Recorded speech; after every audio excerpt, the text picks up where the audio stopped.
Hey guys, it's Chris, and I'm back with James from Dust on the Throne, and we are back with a Dragon Raised by Wolves, Part 5.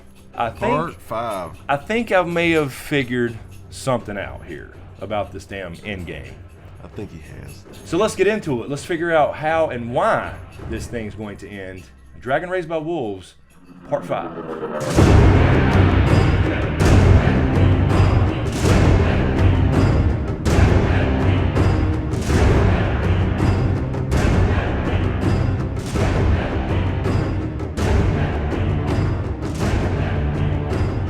Alright, so let's jump right into it, but first let me throw out a few announcements. We're going to do another giveaway. Yes, we are. So this time it's going to be a Blu-ray set of Season 7, and it comes with the bonus material and all that good stuff, which I have yet to see myself, but I will drop ship you guys a Blu-ray set from Game of Thrones Season 7. So I'll tell you how to enter that at the end of this video, and the link will be in the description below of how to do that. You can get several different entries. 18 total if you want to. Patreons, you guys are already entered as usual. But anyway, let's get into it. In Dragon Part 1 through 4, yes, we which has kind of become a big deal in a drinking game on this channel. That's right. We wanted to get into and put out there very early in the sense of there's 2 books left, how this damn thing's going to end. It started primarily, we called it a Dragon Raised by Wolves because it's centered around Jon. It did, and he was the dragon who was raised by wolves. We laid a foundation. We did. We started with the premise that, you know, he's special because of various reasons. Mainly the symmetry. He is ice and fire. He is not ice to Dany's fire. Nope. The Night King is ice. Dany's fire. He's both. Obviously, that's the whole meaning. And we went through a lot of different reasons through 4 parts. A lot of details as to how we got to the conclusion that essentially this is basically the conclusion that the Night King is headed towards the God's Eye. And what I'd like to say is that, you know, we put that out early.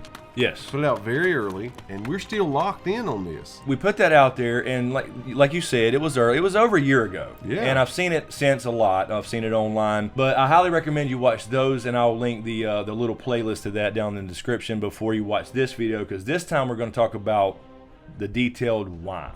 Exactly. Why the God's Eye, and what's actually going to happen there, in my humble opinion. I think this cat right here has stumbled upon a few things that really sure it up for me in my mind anyway. Yeah, so I've been, you know, racking my brain, right? And me and you have talked about this several times, of trying to figure out, you know, the secret to this thing. You know, what am I missing? The God's Eye stood out a while back because it's something that's mentioned early, it's mentioned a few times, and then it's kind of left alone, almost like the others themselves. You know, you don't know it's a story about them for a while because they're in the prologue. They show you it's about these ice demons, then you forget about it for 3 or 4 seasons. Right. So I was trying to kind of back up the God's Eye idea with more than just you know, conjecture and that type of thing. With how can we establish a link between the God's Eye, the Isle of Faces specifically, the God's Eye being the lake, the Isle of Faces the actual location, I should make that clear, and the others themselves, or the other White Walkers. I know that he wrote this out of order. I know that, let me state this right up front. I want you to get this out there because when you told me this, it was really eye-opening, and it makes perfect sense. Right, so when he first started writing this, the first part he wrote was the scene where they find the direwolves. And so he didn't know what he had at the time. You know, he just saw this scene and he started writing it. He didn't know what it was. He kept on writing it. Of course, then when he kind of went through and had him, you know, wrote down the basic, I guess, outline or whatever of this whole entire story, he went back and changed a lot of things. Sure, you'd have to. He rewrites chapters, he reorders chapters, he adds things, you know, all the little hints. So I went back and I was like, I need to establish this link. And so I was thinking I need to go where the Isle of Faces is first mentioned. The Isle of Faces is first mentioned in the 3rd chapter, technically. Technically it's the 2nd chapter, but Catelyn 1 of A Game of Thrones. So you got the prologue, you have Bran 1, then you have Catelyn 1. Right. That's the first mention of it. Very, very early. And I would assume that was added later. Yes, because just like the prologue probably was. Exactly. I'm sure that was written completely out of order. Specifically, there is a descriptive sentence in there when she first mentions the Isle of Faces, and she also mentions the Green Men and their silent watch. So I'm scouring this little paragraph here looking for the adjectives, the descriptors, you know. Sure. And the only one that really stands out is the word silent. Because otherwise, Otherwise, a lot of different adjectives. You could have said the green men and their watch. You could have green men and their stoic watch. Their anything. I mean, anything or nothing at all. But that's the only adjective there to describe the green men and their watch. Mm-hmm. So I started thinking, what are they watching over? They're watching over a grove of trees. I mean, there was a pact signed. We know that from history. Right. The agreement was to chop down and burn out no more trees. Exactly. And all that kind of stuff. And you could say, well, they were guarding from the Andals, because I thought about the Andals. They came later, but they didn't know they were coming. And then, of course, they did come. They did try to do the same thing, but they eventually settled into society, and they never touched the Isle of Faces. So what are they guarding, and why are they guarding the place where the pact, was signed? As far as the pact goes, for those of you who probably already know, it says the pact was forged there. No more weirwoods were to be put to the axe anywhere in the realm. Exactly. Like you said, are they literally standing there silently, worried about axes coming across the water? Exactly. It's right. I mean, what are they actually guarding against? And we know, again, as we mentioned in previous videos, that we have only 2 people in this entire story that we know that have visited the Isle of Faces. And that is Hal and Reed, of course, a big character. Huge. Linked to RLJ and everything else, and Adam Valerian during the Dance of the Dragons. Now, they both went on to do pretty intense things as far as the story goes. Hal and Reed kind of got Lyanna involved with Rhaegar in a sense, with the Knight of the Laughing Tree. Mm-hmm. He studied with them, whatever that means. Adam Valerian went on to help a decisive battle in the Dance of the Dragons to beat the Greens. So pretty important stuff. Right. And then so it's kind of mentioned a few times, and it's more than just world building. It's mentioned in a few places and then kind of glossed over. So anyway, to get into a few things, just to kind of throw out, I think, the importance of the God's Eye and why we think this is specifically the place. In Dany's first chapter, you have... this is all a Game of Thrones. This is what gets me, guys. This is all a Game of Thrones. You have Dany's first chapter, and she's remembering things that Viserys has told her about Westeros. She's never seen Westeros whatsoever. And he throws out specific locations, she does, in her thoughts, about places that were just words to her that she has never seen. Just heard of. And she mentions places like Castle Rock, the Eyrie, High Garden, and specifically the Isle of Faces. She mentions the Isle of Faces. So that's there. Right. She could, it could easily have been Castle Rock, High Garden, King's Landing, and Winterfell, or the North, or million places, but that was specifically in there. And to back that up, in Jon's 5th chapter, after joining the Night's Watch, before he takes his vows, he's thinking about, should I really do this or not? Yeah. Second thoughts. Really getting the idea of like what this place is going to be like, and Tyrion was right, and all this kind of stuff. He's riding out of Castle Black, thinking about going home. Yeah. Before he becomes a traitor or a deserter, and he thinks, okay, Winterfell's down this way, and all these other places that I'll never get to see. And of course, he names off Castle Rock, the Red Mountains of Dorne, and of course, the Isle of Faces. That's just too weird to me. So you keep seeing, yes, now you could say, well, Castle Rock was mentioned twice. But Castle Rock is mentioned throughout the whole book. Yes. The Isle of Faces is in there in 2 major characters right off the bat, and it's mentioned again, and that's 3 major characters, chapters, right there that is already mentioned early on in this book. I mean, very early on. That's early. And exactly what you just mentioned, Bran 7. Right. His 7th chapter, early on in Game of Thrones, that's where he mentions the Order of the Green Men for the first time. So, going back to the thing that trying to link, or at least find some little hint as to kind of link the White Walkers or others with the Isle of Faces. Yeah. The word silence what stood out. It's the descriptive word, like you mentioned. It's the only thing in there you can really look at and say, okay, they describe the Green Men or the Isle this way. Mm-hmm. So how can we look and see, like, for example, the others of the White Walkers, are they described in a similar way? Yes, there are similarities. I'll just say the one thing that I found, and I'll let you play off of that. All right, you've mentioned the silent. Okay, they're both silent. Both silent. In A Storm of Swords, Bran 2, he says no one visits the Isle of Faces. That's where the Green Men live. Right. All the tales agreed the Green Men had strange magic powers. Well, we know they have strange magic powers too. Right, and Bran would eventually acquire those. Silent, strange powers. take it from there. Exactly. So the point is, there's a lot of places in these books where this is thrown around.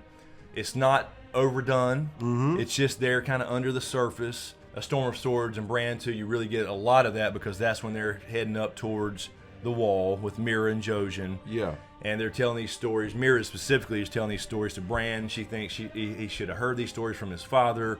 And she's talking about his father visiting the Isle of Faces. So it's mentioned many, many times there. Linking the idea of the Green Men or the Isle of Faces, which are essentially interchangeable for the context here. You know, the idea they're there guarding something for whatever reason.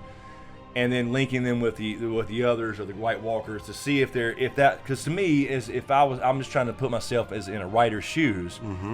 If I was to go back and write that prologue later, which after the book was started, and I realized, okay, here's what's going to happen, have an outline, I need to add this, and I need to kind of sprinkle hints. You know that's happening. So let's go to the prologue. Right there in the opening. Let's go to the prologue. So, the only word, as we said the first time the Isle of Faces is mentioned, is silent as far as the Green Men. So I went back to the prologue and searched for silent. Now, it is a common term, but it didn't have to be that way. He could have used other terms. He could have used, they could have been completely different as far as the way they moved and everything. But here's a little list of things in the prologue that describes the White Walkers as silent. The first time we hear the word silent is about Will. Will is described as silent, and that's why the Night's Watch likes him, because he can move well. He's a great ranger. Yes. The quote actually is, "No one can move through the woods as silent as Will, and it had not taken the Black brothers long to discover his talent." So there's your first silent right there. Now, that's fine, but Will could have just been quick. Or nimble or anything, but he chose had a keen eye, or something. He was silent. That would come into play, come in handy later, of course, when he climbed the damn tree. Damn right it did. In the same exact chapter or prologue, Garrett. Garrett's obviously the other Night's Watch guy with Waymar Royce, and Garrett, his quote goes like this: "Garrett glared at the lordling, the scars around his ear holes flushed red with anger where Maester Aemon had cut his ears away. We'll see how warm you can dress when the winter comes." He pulled up his hood and hunched over his Garren, silent and sullen. Okay?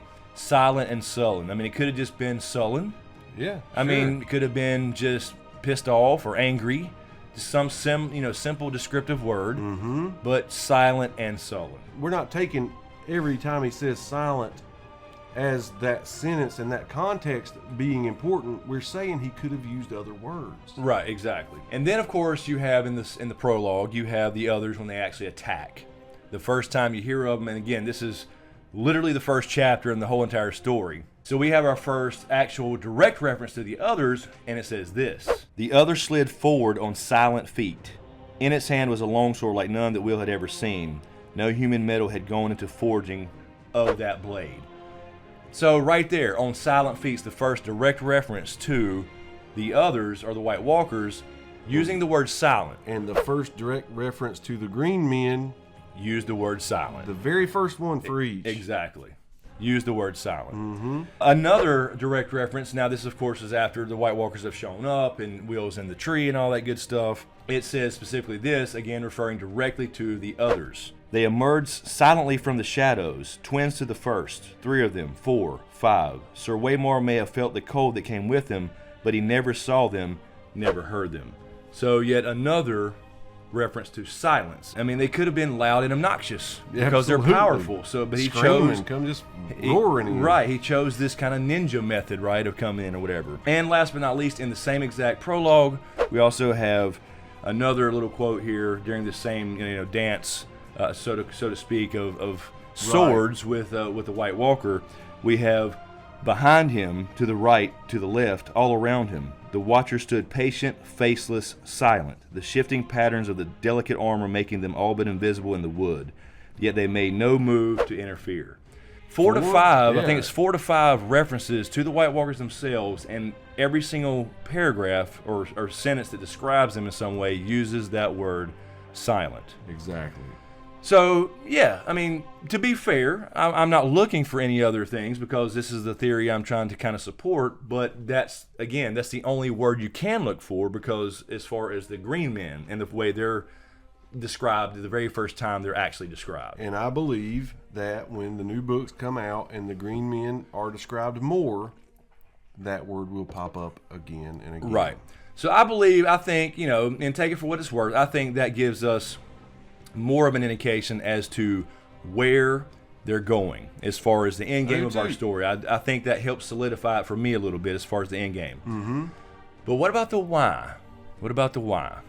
So let's get into the why and what's I think is actually going to happen now at the God's Eye, and why they're going there in the first place. Are they going there to just kill the children like we talked about, meet their maker, that type of thing? Yeah, we talked about that in part 4. All right, so we've talked about how, these weirwood trees are special. Yes. As far as what you've termed, and I don't know who coined it, weirwood.net. Yes. All right. Absolutely. It seems like, and we've discussed, does Bran need to be near one to have his visions? And I'm of the thought that it's an interconnected, almost nervous system, or however you want to, whatever analogy you want to come up with. They're connected. I believe so too. Absolutely. And if there is a huge grove of them on this island, and they all have faces, that there are some outer spots of trees that have faces that do, I believe, connect to that. In some way, shape, or form, whether that's a root system, because in the books there are a lot of caves and underground systems described. So that gets down to the point of the importance of the God's Eye, right? The importance of it, exactly. Why is it important? So if you hear, as I mentioned earlier, there is a little grove of weirwoods north of the wall where Jon and Sam go take their vows. And it's described as being essentially unheard of, because usually they're found in groups of 3 or 4, something like that. But there's 9 there where they go in the books. Obviously, the show's just one tree, a little different. Yeah. But and they're facing inward. The faces are all facing. So you take that as a place of, you get this circular type imagery again, this symbolism of this circle. And the faces are all inward in the books. So they're all looking in. So this is a place unlike any other in the north. So in the south, you have this huge grove that's being guarded for whatever reason. Right. And to me, I started thinking about what makes it important other than just a vast number of trees. So I go back to the very beginning of the book, and you have Catelyn 1 again, or Ned's chapter as well, where Ned's sitting outside and being informed of Jon Arryn's death. When he's cleaning his sword. All that good stuff. And you hear Catelyn kind of describing her POV from being in the north for a while, because she's kind of a southern lady from the Riverlands. Right. So, the Faith of the Seven. And she specifically talks about the northern gods. Yes. And she calls it a heart tree. And that is actually in quotes in the book. So it's called a heart tree. So I never really put much thought in that before, because it just, to me, it points out, okay, it's the central point of this location. So you have a God's Wood, which is the tree area, the wooded area, and in the center you have a heart tree. Right. But then I started thinking about with the God's Eye idea. Expand that whole idea. Take the idea of a heart tree not just being the center of the actual location, but the word heart itself is actually the organ, in a sense, if you use that analogy, that makes everything work. Right. Or you could say the brain, for that matter. But hearts also can be interchangeable with mind. It's in our hearts. I love you with all my heart. That type of thing. So it makes me think that the importance of the God's Eye is. It makes me think that the importance of the God's Eye is if you take that out, the rest of the body no longer functions. As you were saying with the connection, the link there. It's the heart. So it's the heart tree for a reason, not just, almost literally in the sense of it makes everything else work in the land. Right. So I think the God's Eye is the brain of this weirwood.net, the central nervous system. Yeah, yeah. The heart.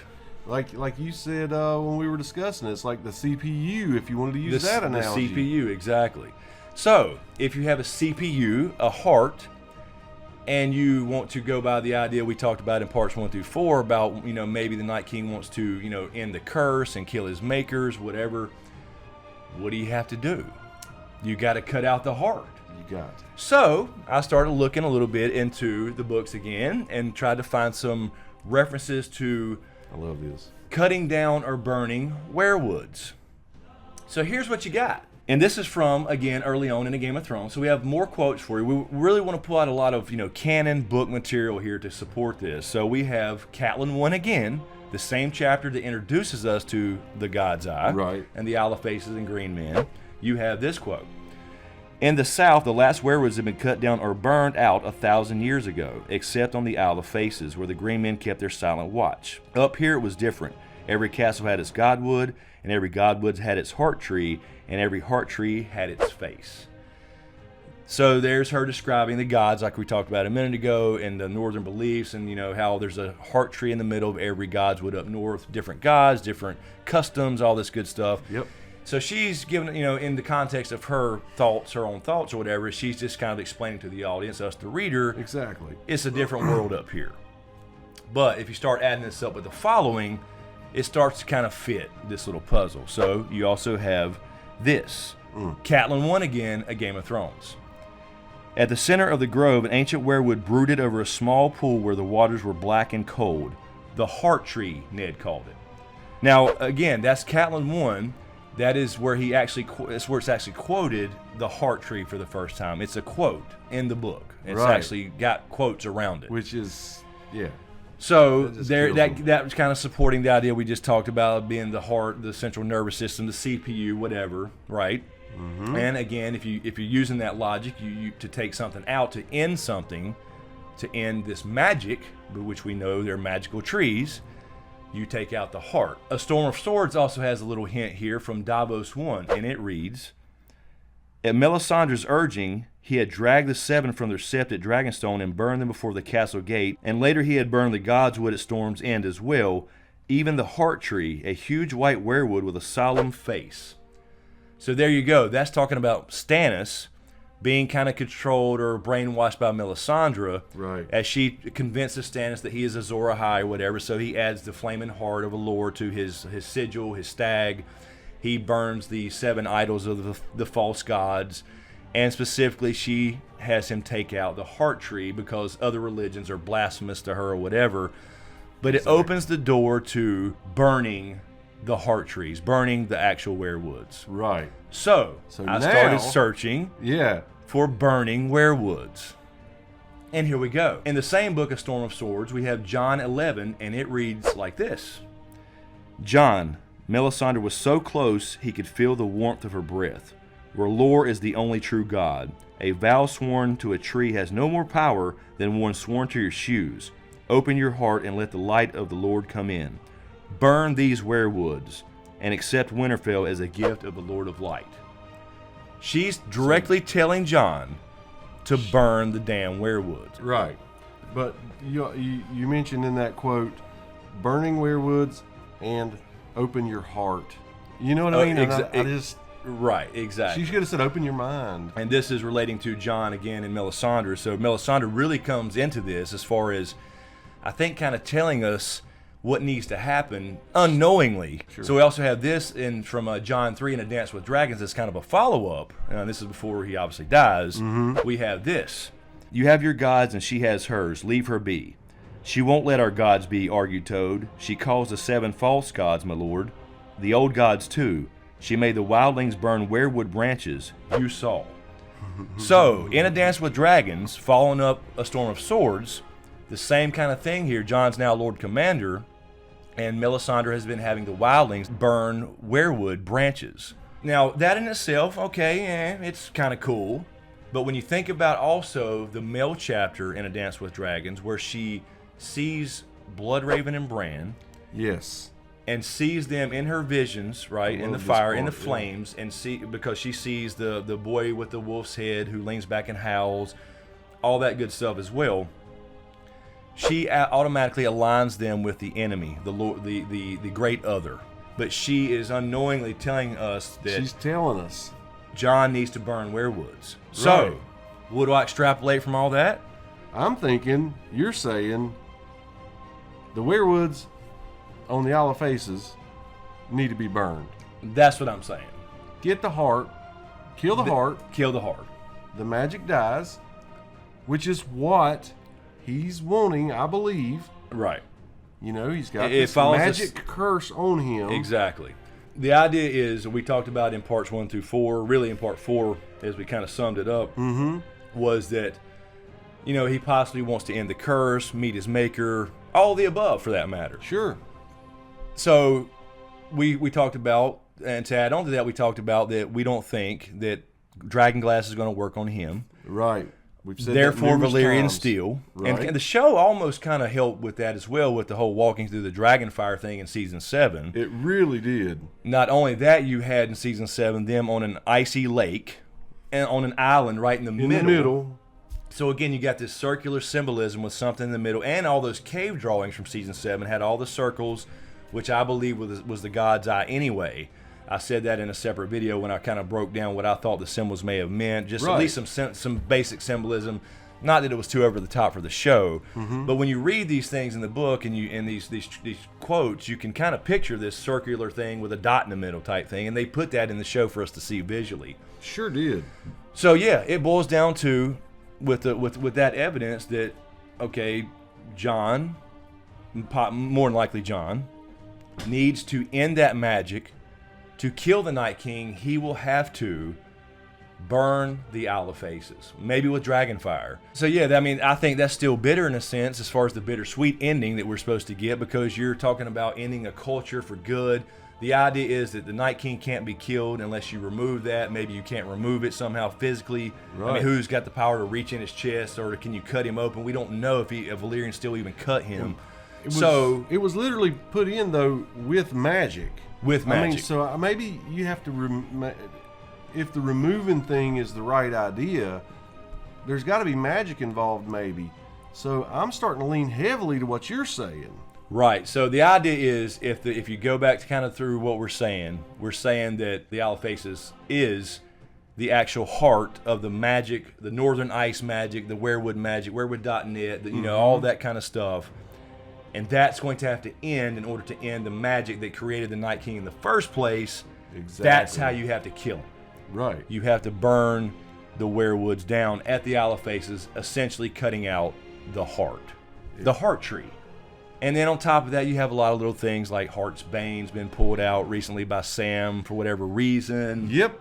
In my heart, I'm kind of thinking that you have nailed the purpose and the meaning of the Owl of Faces, okay? But I can't. I hope. I mean, we'll see. I can't decide if I think there's actually a race going on between Jon finding out that that is the way to do it, right, and the Night King knowing that that's the way to do it, and he's bringing a dragon to end the curse, and they're going there to do it. To burn it down too, to end him also, and they're almost going to have a little moment there where it's like, wait, we're doing the same thing. Exactly. You know what I mean?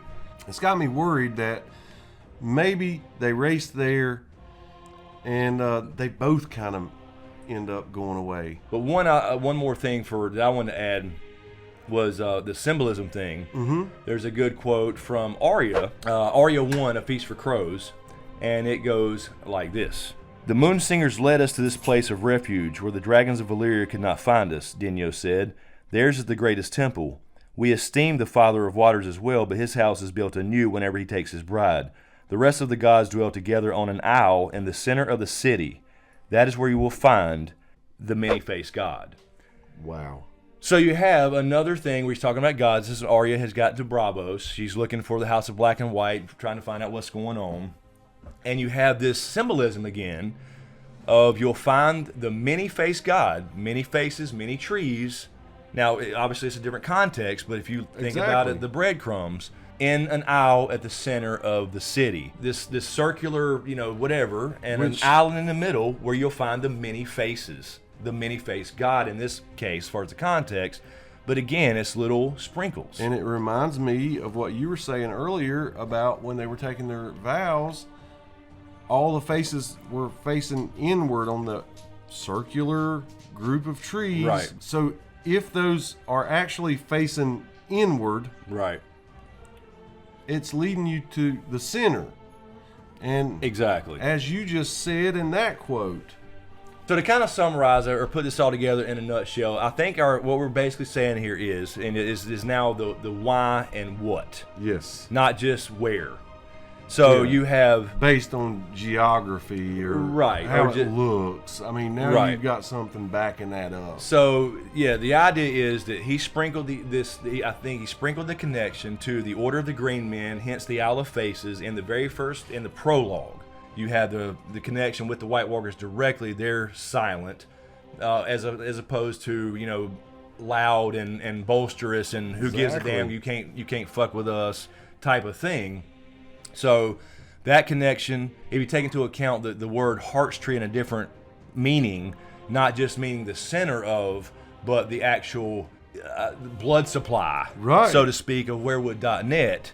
And then you have on top of that, of course, Melisandre. She's trying to convince Stannis, but then she figures something's weird about Jon. She's not quite sure what it is. Something special. She's telling him literally to burn the werewood trees. You heard they were burned out thousands of years ago. So, in order for the Night King to die, you have to now go to the Owl of Faces. Yes. And burn the heart to cut off the magic that created him in the first place, which is an ending that would be bittersweet because you're getting rid of essentially a race of people. Yeah. And their customs and cultures all wiped out, but you're saving the world in the process, and all magic has to go away. What's really ironic, like you said earlier, is that it's almost the same goal they have. Anyway, I think that sums it up. I think I think that that's not just the where, but that's the why and the how. Yeah, and again, it's just a guess, but it's a guess with a little bit of backbone. So anyway, a lot of cool stuff in there, a lot to think about. So we definitely want to know what you think. Is this how this is going to end? Are we convincing you, or at least swaying you to, jump on board? Because, like I told you, this could be a swing and a miss. Yes. But I think it's going to be I think it'll be a foul tip at worst. Right, yeah, I think so too. I'm fairly confident about it, but we'll see. But the thing is, that's the beauty of it. We're just talking about it. Right. We're having a discussion, and your opinion matters. So you can. Maybe it makes somebody think, oh, that's kind of cool, but what about this? And you add to it. Or find another thing that supports it, or find something against it. That's great too. Before we get going, also want to mention how to enter this giveaway. So I'm going to give away the 7th season of Game of Thrones on Blu-ray. Also comes with the bonus material and all that good stuff. Really cool stuff. I will drop ship that to the winner from Amazon.com. And so to enter that, there will be a link in the description. It's using the Gleam app, and it's the same thing we've done. Just like always. Absolutely. Here are the different types and amount of entries that you can get. Yep. And by the way, Patreon's automatically enter, but you can do all of these too as well if you hadn't already to get bonus entries as well. So you get 5 entries just for subscribing or being a subscriber. Right. To this channel. To this channel. So. Twitter, if you follow on Twitter, you get 3 entries. Facebook, 3 more entries. And again, while I'm doing this, I'd like to say, if you already are, it checks it off. Yeah, it does. Yeah, it just kind of verify if you already follow or like the page or whatever. Instagram, 3. Or if you follow on Twitch and follow on the SmokeScreen Gaming. Yeah. Just some extras in there because I am doing a little more gaming stuff during the off seasons. What I'll do is I'll draw a winner. I think I'll run this for about 2 weeks, and then I'll draw a winner maybe during one of our live streams. That's what I was thinking. We'll probably do a Q&A after this. I'm assuming either a live stream or old school style. We'll retake some questions or whatever from your comments. And also, really quick, I want to mention for this giveaway, while you're on Facebook, Twitter, Instagram, share this video and let's get it out there and see what people think and see if we're right, wrong, or indifferent. Stir the pot. Exactly. That's what I like. Exactly. So anyway, guys, thanks for watching, and we'll see you next time.